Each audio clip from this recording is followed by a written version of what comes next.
Good evening, everyone. Thanks for being with us. I can't wait for Dr. Mo to get started with his Learn to Win concepts. I get to work with Dr. Mo on a day-to-day basis and just wanted to share him with you of all the benefits I've had. For how many years, Dr. Mo, have you been here? 18. 18. Wow. Yep. You got a few to catch up with me. Yeah, I know.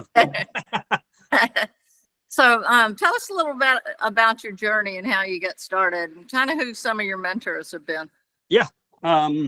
So really, the way I got started was like a lot of kids. I mean, I played golf growing up. I grew up in South Carolina.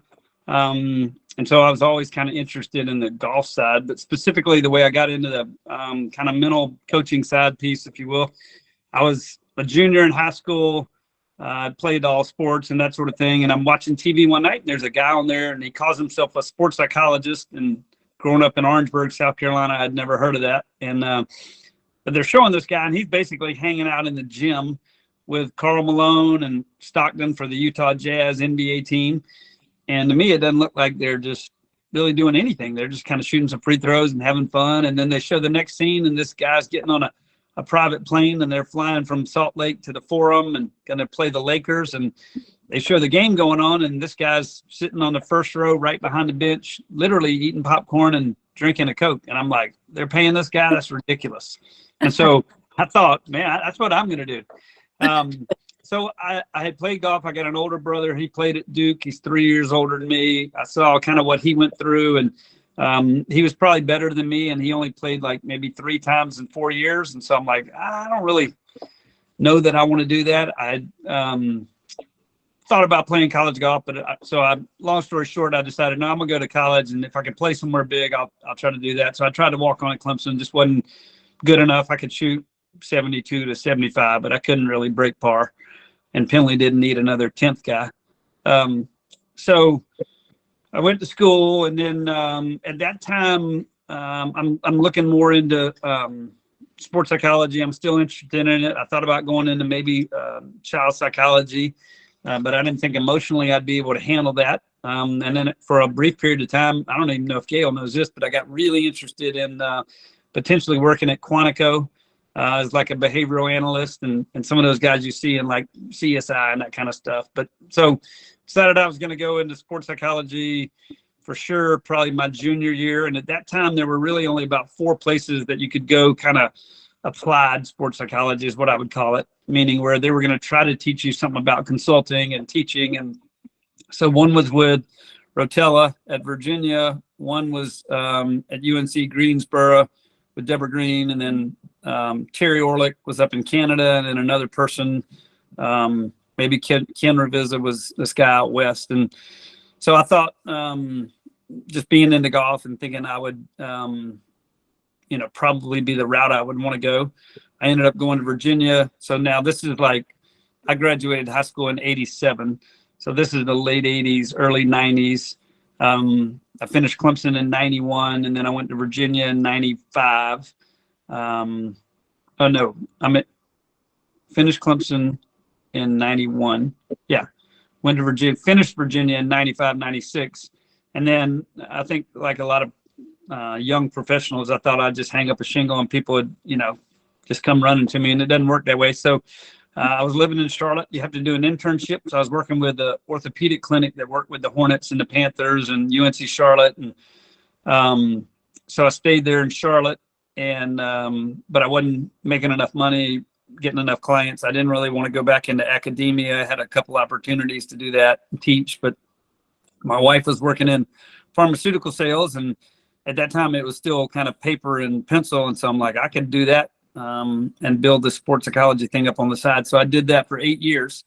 I worked in pharmaceutical sales and was able to do that, but I still couldn't travel the way I needed to work with guys on tour. And so my big break was I came down to Sea Island between Christmas of 2004 and New Year's of 2005, and with Charles Warren and Lucas Glover, who were from South Carolina, went to Clemson 10 years or so behind me, but and they were getting out on tour.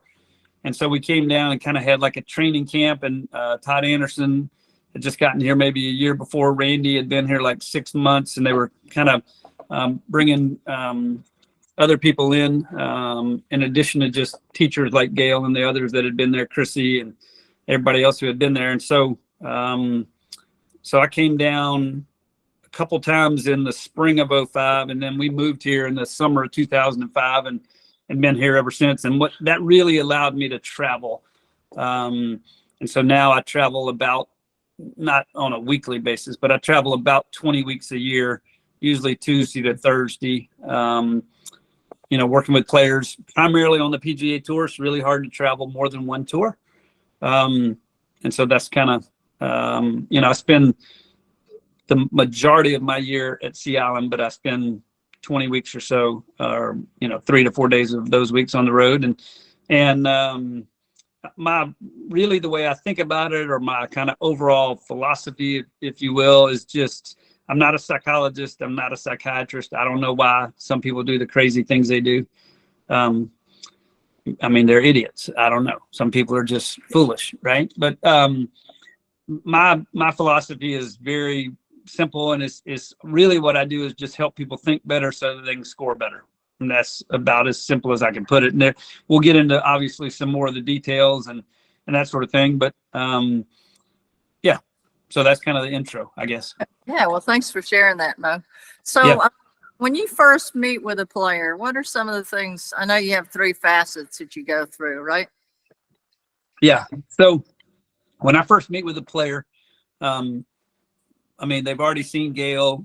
If they're a professional player, they've already fired their caddy, right? So I'm like the last person they want to see. Because I would say most people don't take it as a badge of honor that they're going to go see a sports psychologist. I have had one player who came to me who I think really was not struggling at all. That would be Zach Johnson. And he was just like, I just want to keep, basically turning over every stone to see how good I can be. This was when he was 31 years old, and he had already had 4 top 5s when we started working together. So we started working together in June of 2006. And the months prior to that, in June, he had 4 top 5s.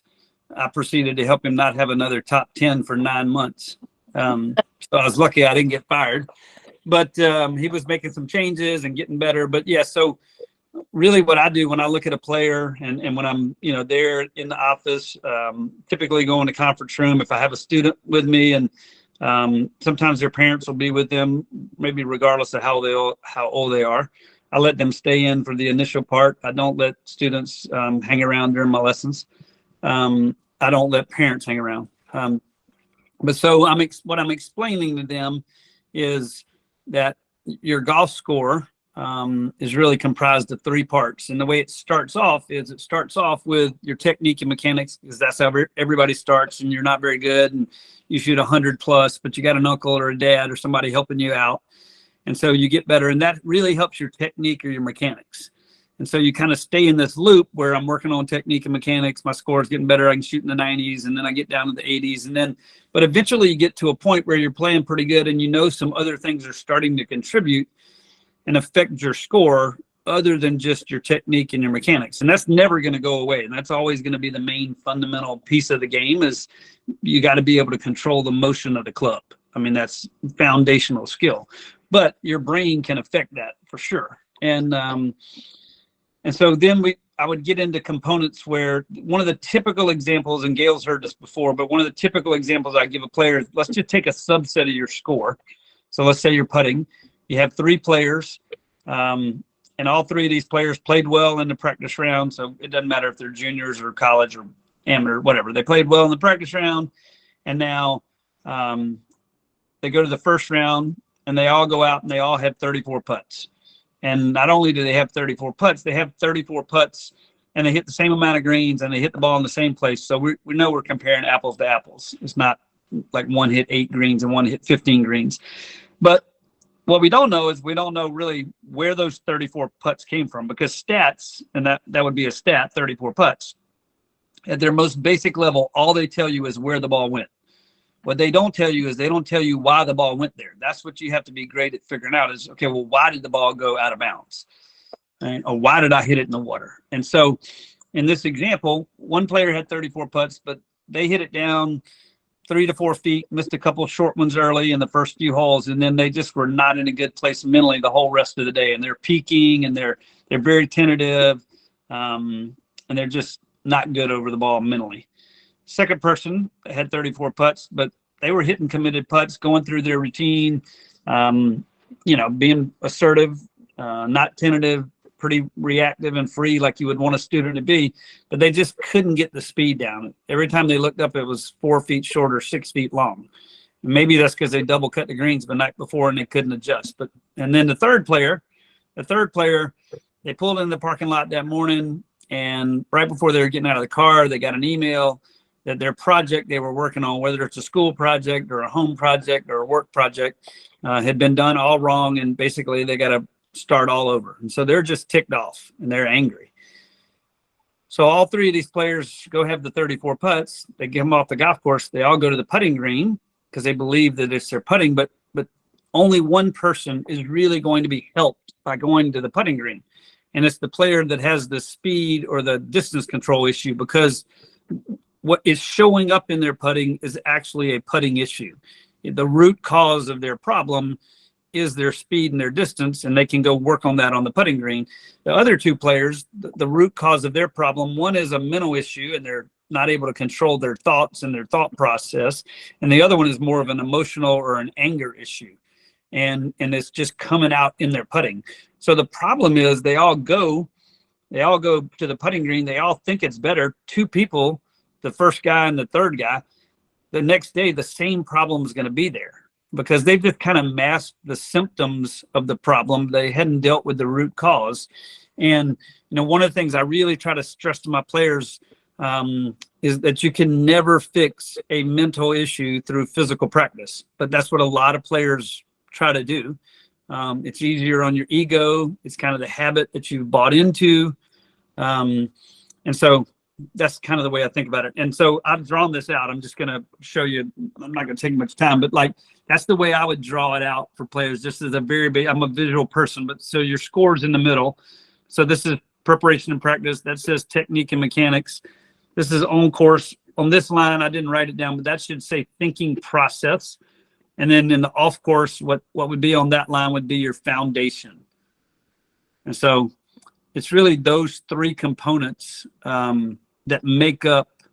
And so what I believe this triangle is like a puzzle. But if we lay golf out as a puzzle for our students, right, that would be well over 1,000 pieces, because this little piece would say, well, maybe I have the wrong driver shaft. And this piece would say, well, what's this ball going to do out of the rough? Is it going to jump or come out dead? And this piece would say, well, exactly what drill do I need to do to work on, my stretching to correlate with what I'm doing in my swing. So, we could just keep going on and on and on. And it's not that there is one magic piece. That's the whole idea. There's not one magic piece to the puzzle. I've had a couple players on tour that I work with, and they believe there was a magic piece, and they would jump from one thing to another, and eventually they're off the tour because they've kind of gone down these wrong roads for too long and thought that fitness is the answer, or this teacher is the answer, or that there's no one magic answer in golf. The answer is, can you figure out the real root cause of why you're playing well or why you're playing poor, and learn how to either correct that or repeat that. Yeah, that's very good. So tonight's more about the on-course part. So a couple questions. What could a player do during the round when they start swinging poorly? Yeah.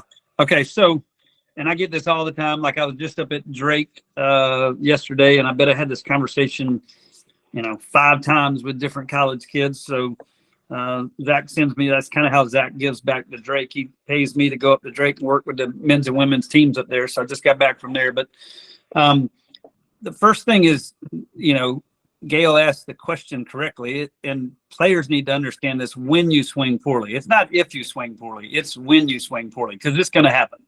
And so first is just having the acceptance that there are going to be a lot of times throughout the year when you're not swinging that well. Contact's not that good, ball flight's not that great, and not to freak out about it, right? But basically it boils down to kind of a simple list, if you will. and you have two sides, just like a checklist. So on this side would be what I can change, and this side is what I can't change. Let's go to the can't change first. The main thing is you can't change your swing. And the primary reason you can't change your swing is you can't see yourself swing. So, I mean, you can do a lot of things on the golf course, but you can't see yourself swing. And we've all had the experience where we think we're doing one thing, and even you that are teachers who know the golf swing a lot, and you know a lot of your habits and your tendencies, you still can't see your golf swing. And then somebody shows it to you on video, and what you think you're doing is not what you're doing, because your feel will lie to you when you get under pressure. And it's very hard to simulate the adrenaline, the cortisol, how your body's moving. So even though you might know your tendencies in a quote casual environment, it's hard to mimic that stressful environment. And so when you start making these mistakes, especially in that environment, and you start thinking you know your swing, but you can't see your swing, you're about two wrong decisions from really being lost. And we've all done that. And we know it's not a good feeling, and we can see it when it happens to our players. So what I try to give them is a very clean list. You're not allowed to change your swing or your swing thought. So if you're thinking, hey, I want the toe up, and then I want to, exit left. So I would have some players who would think that maybe right before they swing. Some might think that during the motion of the club, but they think, up, meaning toe up and left. And if their ball's not going where they want, it's not that that's the wrong thought. It's the thought's good. You just can't execute the thought well enough. So that would be the first thing. And then, but basically we kind of have I'm not a rule, but like if you hit one poor shot, it's like, okay, you're not a robot, no big deal. Next one. You hit your second poor shot. Then on your second poor shot, you need to make sure and go back through, was I committed to that shot? Did I trust my routine? Mentally, was I in the right place? Okay, if that's yes, just make sure you're recommitting to that. And once you hit your third shot of the same variety, poor, so you hit I'm not talking about you hit a bad T-ball and then a bad iron and then a bad chip. I'm talking about you hit your third bad T-ball in a row. Then what you would do is you would say, okay, hey, I need to change something. And there's basically 5 things that you could change, or what I believe or what I teach. There may be more, but I limit it to these 5. What first would be aim. Aim would be the club face, is the way I define it. And I'm not a golf teacher, as Gale can, attest. I don't really know anything about the golf swing, but I've been around golf and know, but I just keep it simple. So you might have your body pretty good, which is your alignment, but the club face is just way off. So aim, you can tweak. Alignment, which is your body. Then you could aim, alignment, posture. So one of the biggest mistakes I make, because I don't really practice and I don't really work out, is my posture gets sloppy. And so, my hips are moving forward. I don't keep my butt back while I'm swinging. So I come over the top, not because I'm just coming over the top. I'm coming over the top because I have bad posture. And if I fix my posture, my swing will kind of basically go back inside like it's supposed to. So aim, alignment, posture, ball position. And ball position has 2 types. So it could be upper back in your stance, or too far or too close.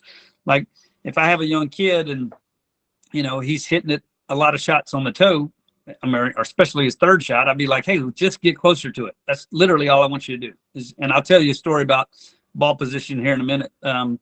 So 2 types of ball position, and then tempo.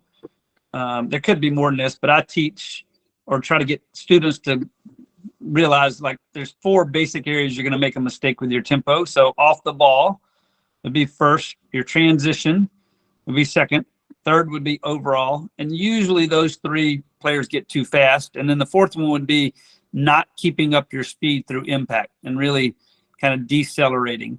So they kind of know, okay, hey, when I get in trouble, those are the 5 things I'm allowed to do: aim, alignment, posture, ball position, and tempo.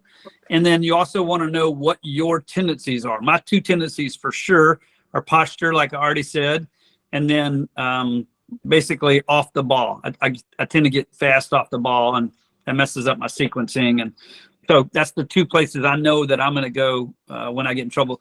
I should go back and say on that, when I say you can't change your swing or your swing thought, there is one exception to that. And the exception to that would be that you already have a predetermined go-to shot.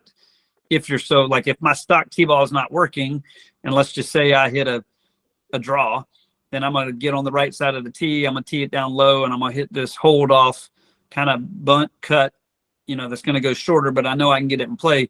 That is acceptable. It's not acceptable to kind of change your swing or your swing thought to accomplish the same ball flight is what I'm talking about. So you can go to a predetermined go-to shot. But so one year I'm with John Rollins. This is about, 8-10 years ago. We're in Charlotte, and it's Wednesday afternoon. His teacher's already left for the week, and he's hitting his driver, 30 yards offline both ways. And I'm like, well, let's just see what we can do. So we tried some things, and nothing was very good. And so I'm like, well, let's just mess around with your ball position.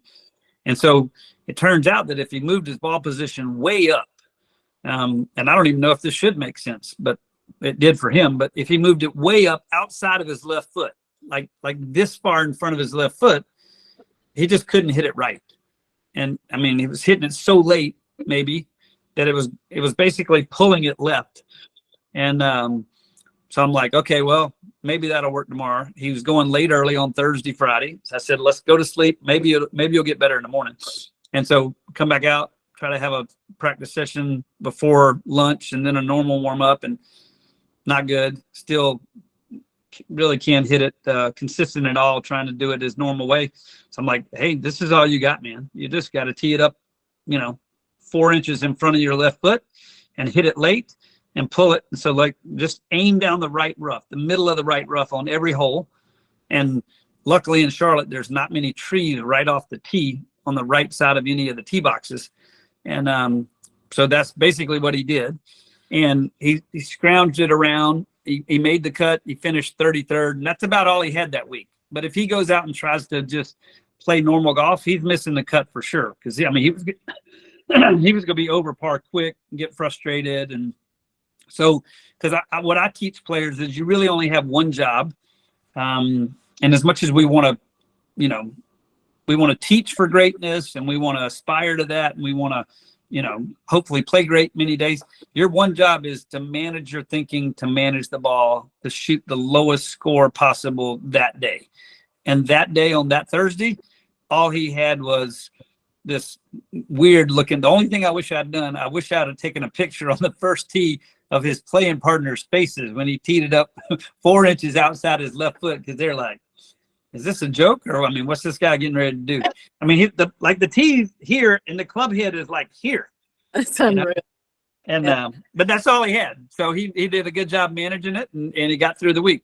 So kind of grounded them, didn't it? Gave him something to hang on to. How about emotions on the golf course? You and I work with a young man that gets pretty fired up. It's probably because of his expectations. Yeah. And so, there's so many different directions we could go with this topic of emotions, and let's limit it to a couple. But so one is just, let's talk about how you should have your emotions on the front side of the ball. On the front side of the ball, what I mean is before you hit the shot. So it's real important that you learn how to talk to yourself. And the way you need to talk to yourself is not the way we hear golf, portrayed on TV. Because on TV, what they say is, this is a 10-foot putt for birdie to go 2 under, to stay 1 inside the cut line so he can pay his mortgage and blah, blah, blah, whatever. They make it real dramatic because they don't want you to switch the TV and start watching basketball. And so, but what I would want a player to do is I would want them to talk like a computer would. And a computer would never put all those emotional qualifiers in there for birdie to go 2 under. A computer would say, well, this is 10 feet. That's the distance. It's downhill. That's the slope. And it's left to right. That's the break. So every putt is distance, slope, and break. Distance, and that's all you're trying to tell yourself. If you go back to the 2009 British Open, Stuart Sink, a Georgia guy, played in the Georgia area and lives in Georgia now, from Alabama originally. But when we first started working together, he just was not good with his putting. He had gotten way off, didn't really even want to practice it, didn't know how he wanted to think. And a lot of it stemmed from kind of how he was thinking, approaching the putts. And so just got him to really talk like that. And so if you go back and look at the '09 British Open, when he kind of had that playoff duel with Tom Watson, he's standing behind every putt, mouthing like 10 feet downhill, left to right. And that's what he's telling himself, just to try and get it to where he can think, much more objectively about the putt than what the emotion of the putt is kind of been taught to him, if you will.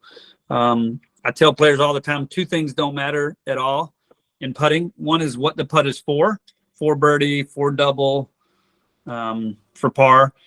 They're all the same value. And then the second one is it doesn't matter how the ball got there. Because if I asked most of you, even on this call, who know how to think and you've been around golf a lot of your life, and I say, how do you feel about a 4-foot putt? You'd say, well, yeah, I feel pretty good. Okay, how about a long bunker shot to 4 feet? I feel good, really good. Yeah. How about a 5-iron out of the trees over water? I feel fabulous. Like, hard to feel better than that. Okay, now how about you had a 7-foot downhill putt and then you hit it to 4 feet? Well, now you feel really crappy. But it's the same putt, right? It's the same exact putt, but we feel different based on how the ball got there. And that's just an indication that you're not doing. I'm not saying that's easy. Right? It's simple to understand. I'm not saying it's easy, but you're not doing a good job of separating shots. And that was probably, still probably is, but Zach Johnson's greatest skill, in my opinion, as a golfer is his ability to separate shots. He does a lot of other things good. He can start the ball on line unbelievably, putting, hits his wedges good, but his best skill is his ability to not contextualize how the ball got there and just completely it's like he was just dropped out of a genie bottle and, you got, 190 yards to a back left pin. Okay, I'll figure that out. Or, so that would be a lot of things that I would talk to a player about on the front side, is really kind of trying to tamp that down. And a lot of that has to do with your self-talk. We'll get to the overall piece. On the back side of the ball, is now the ball is gone. And the first thing would be, it goes back to your talk too. We tend to get in the habit of saying negative things. Most people have an immediate negative reaction. So like, oh, that sucked, or I can't believe I did that, or you are so bad, right? And what I teach players to have is, while the ball is still in the air, an immediate positive reaction. And an immediate positive reaction is just, give me a good lie, or get a good bounce, or don't bury, or anything. But it's just something to kind of remind you that, okay, it's not about what just happened. We're already thinking ahead. We're going to keep moving forward. So you'd have an immediate positive reaction. The second thing you would do is, I teach, basically you have this emotion zone, and your emotion zone is just a physical boundary to keep you mentally composed. So it could be the edge of a tee box. It could be the edge of a green. And during that physical area, you're allowed to kind of get your emotions out. So you might cuss into your arm like you see players do. You might slap your leg. Obviously, especially with juniors, I'm not condoning, yelling obscenities or throwing clubs, but having them a little bit of a window to get it out. And we use what we call the bag up principle. And the bag up principle is, well, once you pick your bag up, that shot's done. So if you need to stop before you pick your bag up and make yourself start a conversation, or look up and check out the wildlife, or make shapes in the clouds like you're 7 years old, I don't care what you need to do. But do something to kind of change it, where, okay, that's done, that's over. I've never played in a tournament that mattered, where I got to hit the shot again. And so, just learning how to have the discipline of that. And that's a skill that you have to practice. Just like you have to practice starting the ball online, you have to practice learning how to manage your emotions within the tight confines of, wow, I had a 10-footer for birdie. I ran it 3 feet by. I missed it coming back. And all this happened in the span of a minute and a half. And I went from being really elated to really pissed. And now I can't control that. And you got to remember, especially when you're talking about juniors, their brains are not fully formed. Most of ours aren't. Let's be honest. But their brains aren't fully formed. They can't process that, but you got to teach them things that they can do. You got to give them tangible things, that they can actually do. Sometimes if I have a player who's really struggling and, they just were playing pretty good and then they made a triple and they were 1 under and now they're 2 over and they're like shocked. I'm like, hey, when you get up, like walk into the next tee, just put all your crap back in your bag. Put all your gloves, your balls, everything back in your bag. And then when you get there, it's like, okay, I'm restarting. I'm just going to completely restart, but give them something physical to do. They have a better chance to kind of mentally, key back in, if you will. And then another part that I would say to that would be the overall kind of emotions or expectations about a round, and young people are so result oriented, whether it's the likes that they see on Instagram or whether it's, we all have to produce results. You have to produce results in school.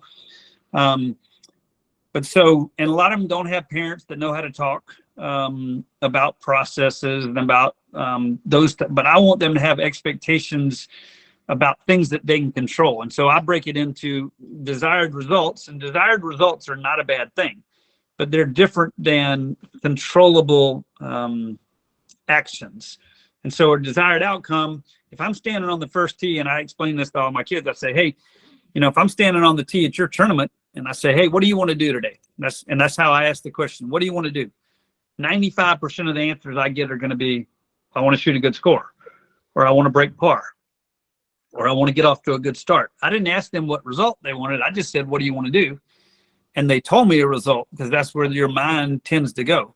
But if I ask that, on the first tee next week at Augusta, right? And they're going to know they still want to achieve good results, but I'm going to hear many more answers that are like, I'm going to have great communication with my caddy. I'm not going to get technical when I make a bad swing. And then I'm going to walk slow all day. And then another guy's going to say, I'm just going to be flat all day. I'm not going to ride the roller coasters of the emotion.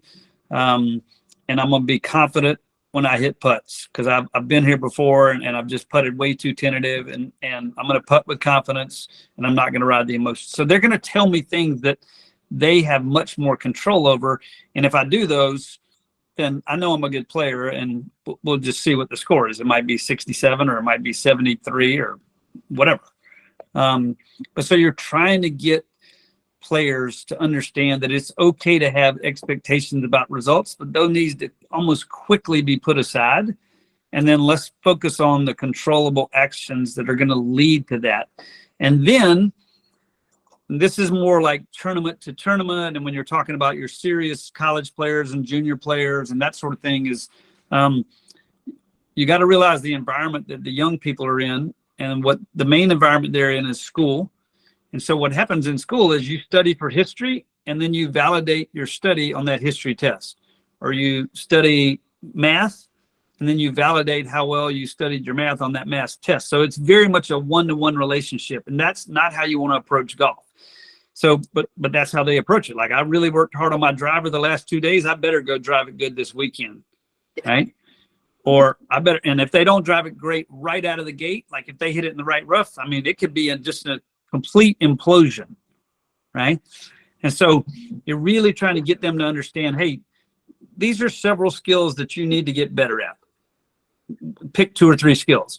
And we got a lot of opportunities throughout the spring or throughout the year, and we got 20 tournaments, and we're just going to have plenty of opportunities for feedback, but we're not going to do this. I worked on this, and so I got to validate that this weekend, or I worked on this. Like I was, now that doesn't mean if you have 5 3-putts, you don't go do anything about it. But it means like, okay, hey, clearly my speed was off. Might have been something to do with those greens. Might have been something to do with me, maybe both. But I'm going to go work on that. And that probably indicates that I hadn't been consistent enough with my speed practice. And let's watch that get better over time. And not just get into this kind of tit for tat. I practice this. It better show up this weekend. So in that one year, Zach started the year off kind of slowly. Yep. And he won the British Open, and so he was walking around. I said, Zach, that was awesome. Congratulations. And he said, I said, what have you been doing? He said, well, I knew I had to stay patient. I knew I was working on the right stuff, and results would follow. That takes a long I mean, that takes a lot of trust. So And I want to, it could have been that year. It could have been another year, but I think it was maybe that year.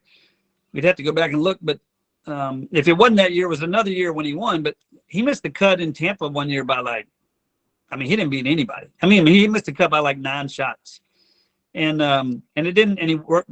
So that's always in March. He worked hard in March, April, May, and then he won either in June or that. Obviously, if it was the British Open, he won in July. But like, I mean, it took 3 months of work and a lot of patience for that type of big result to show up. And a lot of our youth now, they just don't have a lot of patience. And so you got to model that. You got to preach that. You got to show examples of that. You got to show where, Jordan Spieth, if they really like Jordan, hey man, I mean, Jordan struggled for a long time with this, and then he worked on it and worked on it and worked on it, and it got better. Or you got to, and I do think it's a good idea.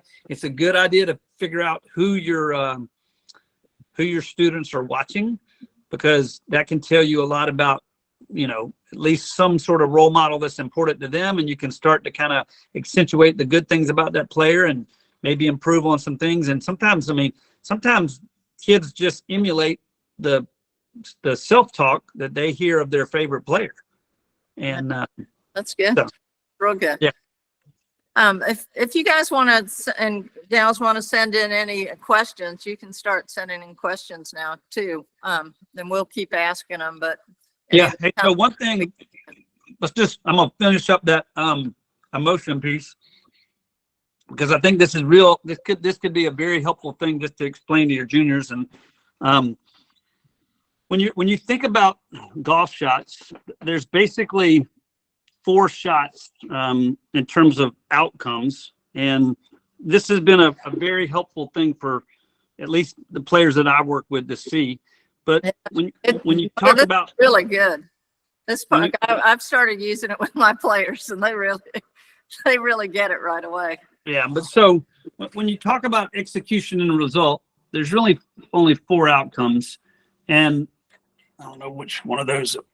So you have good execution and good result, right? Which would obviously be here. You have good execution, bad result. So that's, I hit it good, but I misjudged the wind. It went in the bunker. Or I hit it right down the middle of the fairway and I got a bad break. But good execution, bad result. Bad execution, good result. So that's, I hit it on the toe, but it's fine. It's in the first cut of the rough. Or I hit that chip thin, but it grabbed, so it's still close. And then you have bad execution, bad result. Well, the way most people look at these outcomes is good is the only thing that makes me happy. This is the way most of your juniors play golf, especially your junior boys, is good's the only thing that makes me happy. Right. And what you have to teach them is, okay, well, nobody said golf was fair, so you're going to have some good bads, and then you're not going to be a robot, and your golf is not meant to be perfect. So it's okay to have bad goods. I have 2 players who they wanted it to look a certain way, and they wanted it to feel a certain way. And so they literally kind of drove themselves off tour because they wanted it to feel a certain way or that sort of thing. So you got to change it. Instead of having 1 positive and 3 negatives, you got to change it to where you have 3 positives and 1 negative. Because if good is the only thing that makes you happy, you got a 75% chance of being upset. If bad is the only thing that makes you angry, then you have a 75% chance of being happy. So, I mean, that's the way that I would want you to be thinking about it. And your juniors, and they'll get this right away. And one of the things that I just tell them, I say, look, if good is the only thing that makes you happy, you're just not much fun to play with. You're really kind of a jerk out on the golf course. And people like to be liked, whether anybody wants to admit it or not. We all like to be liked. And so sometimes it's kind of like just a jolt to your system of like, I know you think you're a pretty nice person, but when you're out here whining and moaning and groaning all day, nobody really enjoys playing with you.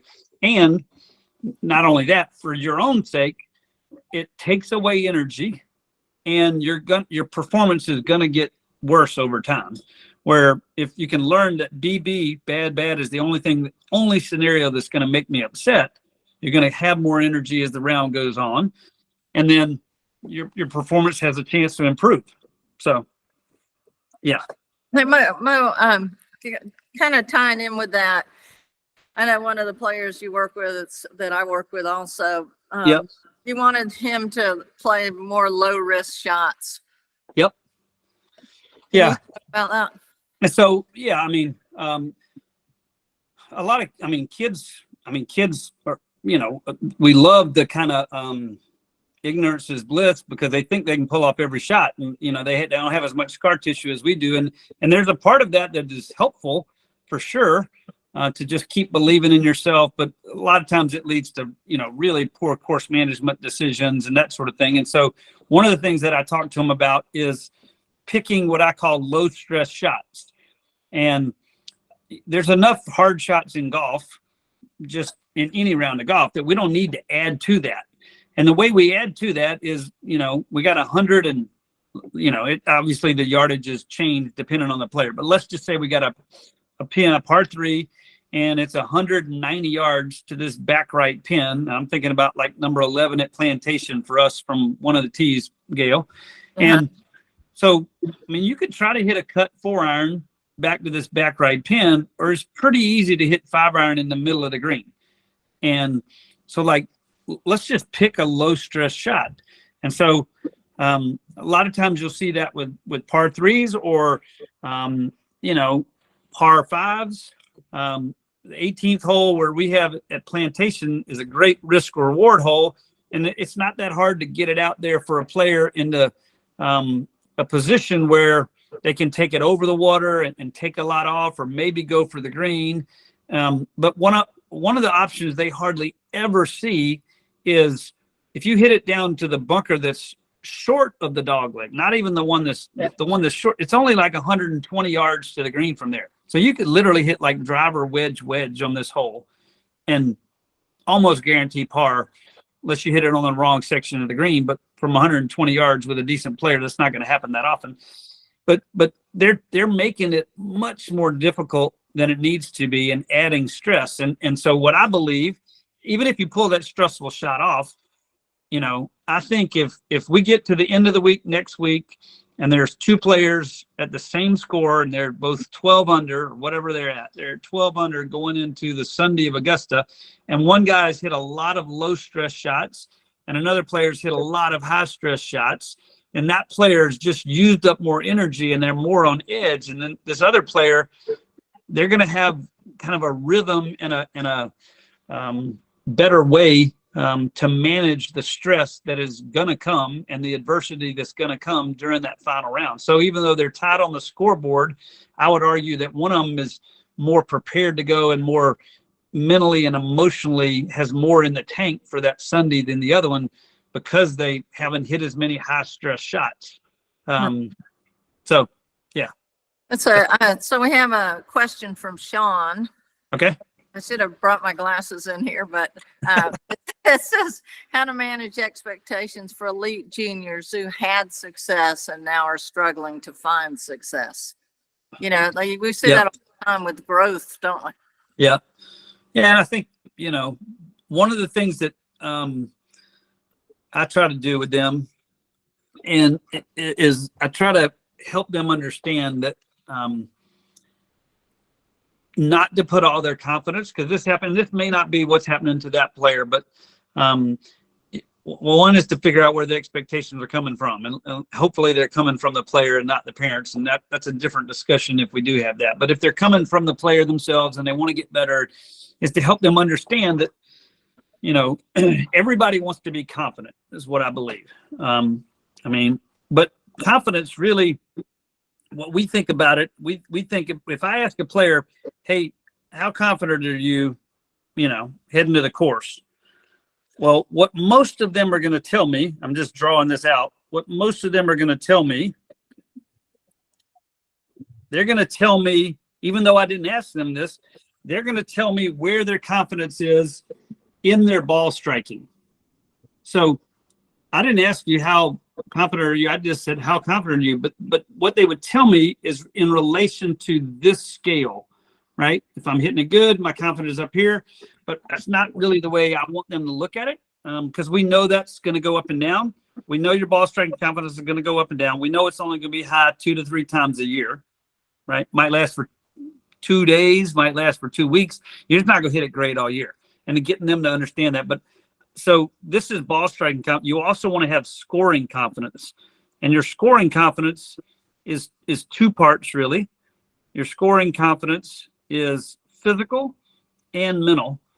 And I'm just drawing this out real quick. So what you're trying to do is you're trying to keep these as high as possible. So this is really the way I would. Your ball striking confidence is going to go up and down, and it's only going to be high 2 to 3 times a year. Okay. We want to keep your scoring confidence, your physical scoring confidence high, and then your mental scoring confidence high. And you say, well, what are those? Your physical scoring confidence is your go-to shot off the tee, your wedges, your short game, and your putting. Because if you can keep those 4 things intact, then you can manage the misses that are going to come from your ball striking. So your normal tee ball would fit in your ball striking confidence. Your go-to shot off the tee would fit in your scoring confidence. But so that's why you have to prioritize those 4 things. Your go-to shot off the tee, my wedges, my short game, and my putting. Because even if I'm hitting it poor and I have those 4 things in control, I can eliminate a lot of doubles, maybe every double. And then your mental scoring confidence is my attitude, my routines, my self-talk, my course management, those things that are totally under my control. And so what you're trying to get a player to understand is if they can keep these 2 high, if they can keep their physical and their mental scoring confidence high, even when this is down, they can shoot an acceptable score, right? But if they let these fall, then even when this comes back up, they're not going to be able to shoot a good score because they haven't practiced the things they needed to. And then they've been, they get in trouble because mentally they're not kind of ready to go. But so let this go up and down. I mean, yes, we want it to be high, but accept it when it's great, but be able to still score well, even when this goes low. I mean, I think that's a real important concept for all players to realize is, yeah, I would love to hit it great, but that's probably not going to happen all the time. And one of the things I like to ask my players when I'm with them, I just say, hey, like, what do you expect? Like when you go out and you're getting ready to play, like, what do you think you should expect? I mean, most of them say, well, I expect to hit it good, real good. And I'd say, well, I think you can score really good to great, even if not. So I think you should expect like B ball striking, maybe B plus, and maybe you'll have A to A plus a few times. But what happens is they go out expecting A ball striking, and they just hit a couple poor shots. It's not even bad. They hit a couple poor shots, and then mentally they implode, and they take what was probably B or C ball striking and turn it into F. And they combine that with bad course management, and they walk off. And then that's when we all have those conversations, and teachers and the parents are like, I don't understand this. He hit it great the 2 or 3 days before, shooting par, playing at home, and then he goes and shoots 83 in a tournament. Well, that's not that hard to do, right? Because you get the wrong mindset going. You hit a couple poor shots. Your expectations are here. You implode. You have bad course management trying to now gain back shots instead of manage your thinking to manage the ball. And as we all know, I mean, it's not that far from a 71 to an 83. It's really not. So, yeah. Okay. All right. Here's another question, Mo. What do you tell your players when playing with the lead going into the final round? Okay. So one of the biggest 4 goals they said, or setting numbers to go to, or good options or recommended options that you have. The biggest option that I would, or the most thing that I would say I recommend all the time would be you're not even in contention, because the media tells you you're in contention anytime you're near the lead. That's their definition. My definition of contention is you're at or near the lead with 3 to 5 holes to go in the tournament. But until then, we don't really know. Nobody's in contention. You could be whoever's leading the Masters next week, right? They may not be in contention by the time we get to 15. Like that year, Rory was leading, Yeah. and then he shot like whatever he shot on the front, and he hit it out of bounds on 10 over there. Like he was never in contention in that tournament, even though he had the lead going into Sunday. That's just the way I think. I think that contention means at or near the lead with 3 to 5 holes to go, depending on the course, and we'll get into that in a little bit. But it's like in basketball, nobody cares who's up at halftime by 2 or 3 points. But do you care if you're up by 2 or 3 points with 3 seconds to go on the clock? Well, yeah, because that's going to dictate. At that point, you need to start playing the scenario, right? But if I happen to have a player in that position next week at Augusta, what we'll talk about Saturday night is, okay, when you hit after you hit your T-ball on 15, you probably need to know. But you're not going to play 14 any different. You're not going to play 13. When that's too early. Once we get to 15, if you're 250 out, but you're 3 back, and yeah, you might need to try and make something happen. Or, but that would be the first time that I would want them to really play the event. And I would want that to be predetermined by them and their caddy. So at Augusta, I would argue that it's the second shot on 15. At TPC, it might be the second shot on 16. If we go to different courses, usually it ends up being like a drivable par 4 or par 5, not just a standard par 4. So that would be one of the first things, is just the discussion around contention and what that means and when it exists and that sort of thing. The other thing that I would just tell them is that, their job is to just keep playing the golf course, keep playing the golf course, keep playing the golf course until they get to that point. It doesn't matter what anyone else is doing. 3 shots is nothing. I mean, a birdie and a double, and that's gone just like that. But I would really want their expectations to be about their process. If they're in that position, what I would tell them is, okay, the only thing that we really know for sure, we know you can play this golf course well. Relative to your peers or whoever showed up at this site, we know you can play this golf course well. So let's keep focused on that, on playing the golf course well and how you've attacked it the days before and how you've gone about it. And that's what I would say. So are they the night before, do you have them doing something, going over the round or going over holes, or what do you do? If they know, which is not likely, if they know, where the pins are going to be the next day, I would want those to already be in their yardage book. And so they kind of, especially some early holes where where you can make a silly mistake. Like I'm just trying to think of holes that, everybody might know. And, so I'm assuming everybody would know one at Augusta. And so let's just say they haven't used the pin that's tucked over their left. And so okay, that's going to be the Sunday pin. And okay, I'm not going anywhere close to that pin. So I'm just going to hit this 30 feet right. I don't know that I would play out the whole golf course like that, but some of the beginning holes I might. And again, the biggest thing would be I'd be picking out low stress shots, and I would just continue to try and play the golf course and focus on the same keys that I had, whatever keys I had already focused on, like we said, tempo or hitting assertive putts or not getting technical. I would want those things written in their yardage book so that they could refer back to them. Because a lot of times when people get nervous, they just start going fast and making bad decisions. There's just no other way to say it. So here's another question. What would be an immediate positive response for a ball that goes directly out of bounds or in a penalty area? What would be an immediate positive response? Well, it might be, don't hit a car. I don't know. If it's going in the road at Brunswick, that would be hard, obviously. But, if you've already hit it fat and I'm just thinking of a hole where there might be water, and you've 16 at TPC, 17 at TPC, and you've hit it in the water as soon as you make contact.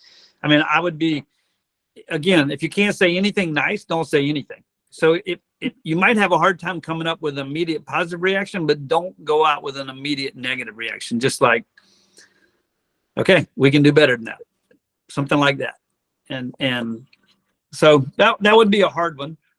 If it's immediately going into a penalty area, and we've all had those shots.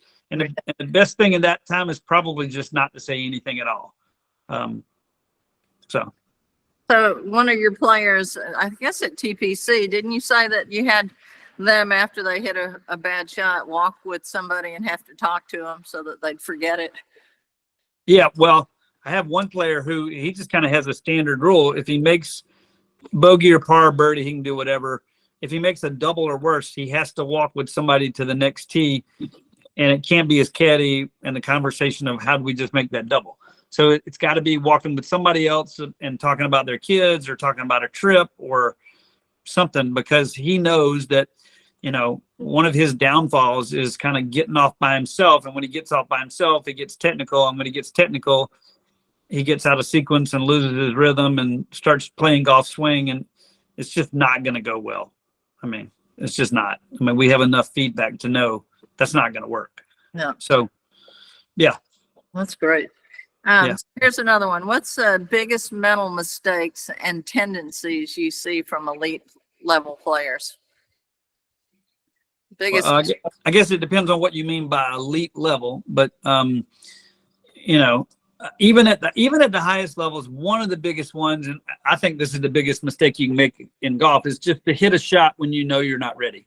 Like you've already missed the shot before you swung. I mean, and we'll do that. So you're distracted, or you got doubt in there that I just felt the wind picked up a little bit, and I got 8, but I was in between 8 and 7, but I'll just go ahead and try to, really hit the 8 hard. So I think the biggest one is hitting a shot when you're not ready. Some of the other big mental mistakes, I would say one of the biggest ones for college, junior and college players, or whoever can kind of get to where they can really start shooting under par. Like, so whatever, that could be a junior, or that could be college, or might not be that college player. But like when you can really start shooting under par scores is going out and trying to play great right out of the gate, as opposed to trying to hit solid shots and think solid, and that will lead to good scoring. Like, I'm going to go out and try to play great. And I should be, they put like should or ought to, or these expectation words in there. I should be 2 to 3 under through 5 holes. And if they're 1 under, I mean, the plane's going straight. It is crashing. Yeah, it's crash. I mean, it's not good. So that, I mean, having way too high expectation results that are all about the result, that's a big one. Playing the event, like when I get over there next week, and I have a couple players that played in the ANWA and that sort of thing, and I have a player who, and I'm just like, hey, you know how to play golf, and yes, this is one of the bigger amateur events media wise, but you gotta, like, today's March 30th, and it's not the cut day at the ANWA. Today is, hey, it's March 30th, and you're at Champions Gate or wherever they were at, Champions Retreat or whatever it's called, and like, go play this golf course. And so next Thursday, it'll be April, whatever day that's going to be. And hey, it's Thursday, April, whatever. And you got an invitation to play Augusta National, just like anybody else in the country can get. And let's go play.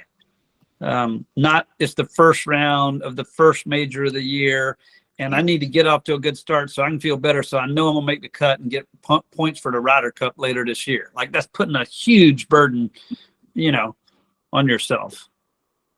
So, yeah. Hey, Dr. Mo, last time we talked, you were talking about the firemen. Oh, yeah. Can you share that with them? Okay. Yeah. So the idea of the fireman is the fire happens at the ball. right? So that's where the stress comes in. And so one of the things that I have a lot of players kind of, the way I talk to them about it is, behind the ball, you're making your decision. That's what I call refocusing. And if any of you are familiar with kind of the things I've written or stuff on my website or whatever, so that the area behind the ball is your decision making. That's refocusing. And then once you walk in and you're in your pre-shot routine, your pre-shot routine is like a fire suit, and it can be a cheap.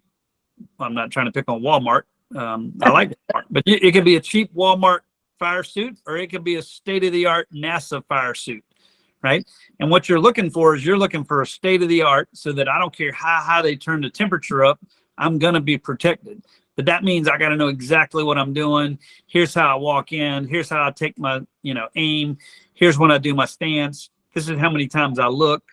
This is where my eyes go when I'm looking out. This is what I'm thinking. I would tell players, I teach players that you have 3 routines going on at the same time. You have a physical routine. That's what you do. You have a visual routine. That's where your eyes go and how they process the golf course.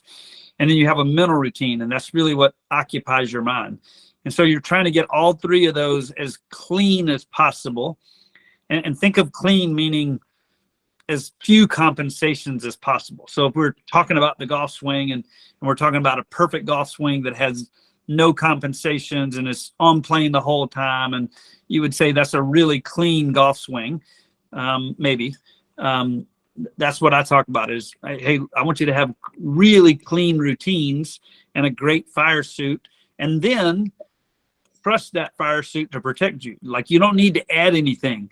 And when I say add anything, like take 2 extra looks, or like take another waggle, you're adding something because you're a little uncomfortable and you're not trusting your fire suit.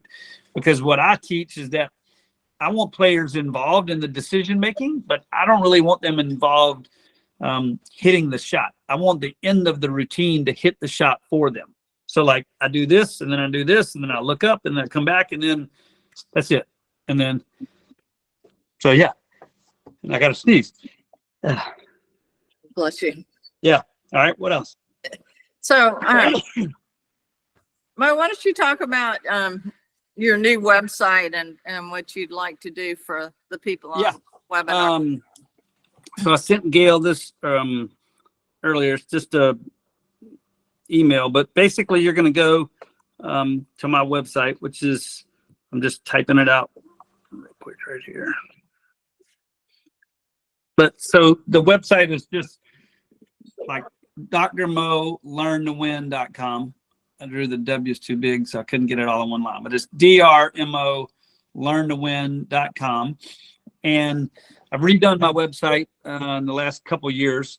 But when you get onto the website, it's got some testimonials. It kind of talks about this outline, gives you an idea. There's some sample videos on there, but I've started a program called the Score Better video program. And the Score Better video program is basically just that. It's a program where you get 5 to 7 videos per month, and each video is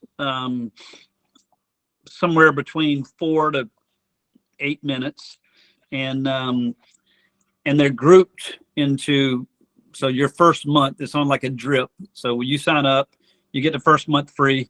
Y'all are going to get more than that. I'm going to show you a code, but you get the first month free, and you can show your students. And then what they would do is watch these videos, and then what's happening is they're creating this library, and so they're not going to lose them. And then you watch the videos, and let's say it's a rainy day, and you go watch all 5 videos or all 6 videos, and then you put them up for 3 days, and you go back, and it's a way for kids, because what I found is a lot of kids, when they come see me or they come see Gale, it's a good experience, but if they don't retain the information, then they're not really getting educated. They're not learning and implementing that. And so to make it less of an experience and more of an education, that's really kind of where I wanted to go with this program. And so that's why you can't get all, right now it's up to 100 and something. You can't get all 100 and something videos. It's just like, okay, I can get 5 to 7 at a time, and next month I'll get another 5 to 7, and they're going to be grouped, and then I can go back. And so when you go in, you'll see this. You'll see when you go to actually where you're going to sign up, it gives you an option for monthly or annual. you need to make sure you pick the monthly option because of the discount code that I'm going to give you. And this is for 3-month complimentary. yes, so this is for 3 months. But you have to put it in for the monthly option, obviously, because it wouldn't. So this is what you're going to put in. You're going to put in Coach Discount 3M. So you go to the website, you go find the Score Better video program, and then you pick the monthly option to sign up. And when you click on the monthly option, it takes you basically where you put in a credit card. You still got to put the credit card in because it won't work otherwise. And then there's a place that has coupon code. So you put this in where it asks for a coupon code, and there's a little apply button. Make sure you hit that apply button or it won't apply.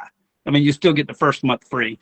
So, I'm gonna put that over here, but, And we'll send that to Scott also, so he can send it out. yeah. But so that's what we're going to do is go to the website, go to the Score Better video program, pick the monthly option, and then put in Coach Discount 3M. And when you do that, it'll immediately kind of send you an email with a link, and then that link takes you into the program. Now, you still won't get 3 months at one time. So you're not going to get 3 months at one time. But what will happen is, so if you go on now, let's just say it's April 1st, then April, May, June, then July 1st, you would roll into your 4th month. And so if you want to stop before then, you would need to do that. And then, I mean, that's really all it is. And then if you want to, I mean, obviously you can, get your students involved in this, that sort of thing. And the one of the things I should mention to this is the email that we're sending out is an affiliate, and the affiliate email is where you as teachers, as opposed to passing the discount straight on, the discount would go to you. So what will happen is you'll sign up, you're an affiliate user, and then you'll get a link, and this link would be straight to the website that you're going to have on your phone. So you get this link. It's a link to the website, and then you have a student. You literally just hit the share button and you're sharing that link, and I know that it's tracked. And then you would get 15% basically of their purchase. So if let's just say they're going to purchase an annual program, it's cheaper that way. So if they purchase an annual program, which is $350, then you're going to get roughly $50. I think it's $52, something like that. So if you're really interested in it and you're having some trouble, obviously email me and I can walk you through it.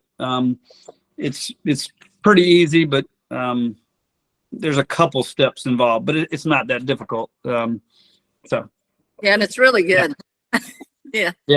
Well, yeah. I mean, I think it's a good program. I have a lot of students that, I've had students kind of join in all along. I started it really about this time last year, and so your students that are really, competitive, players, and they really want to improve their game, they stick with it. And because what happens when you go to a video, and you'll see this on the website, but when you go to a video, when you click on the video, the notes are already there.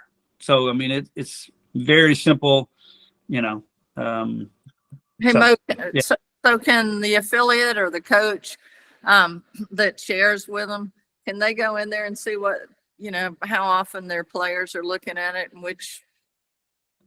That's a great question. Yeah.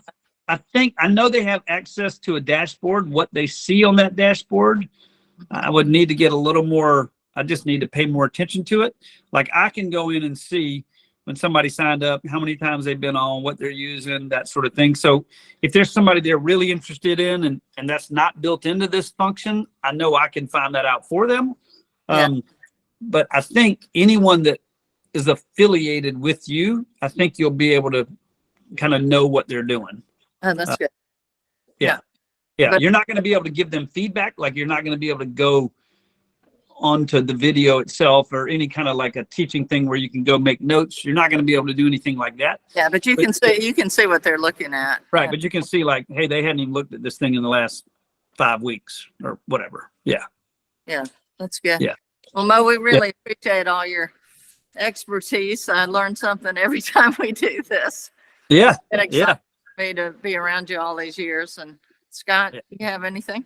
Yeah, Dr. Mo, thank you. This was great. I hope everybody enjoyed it. I know it was some good information, and like we said, we will edit this up in the recording, and we'll get it sent out to our entire PGA membership in the section, so everybody can look at it. And we'll add it to our library of videos we have on our website. So we appreciate it. It's great information.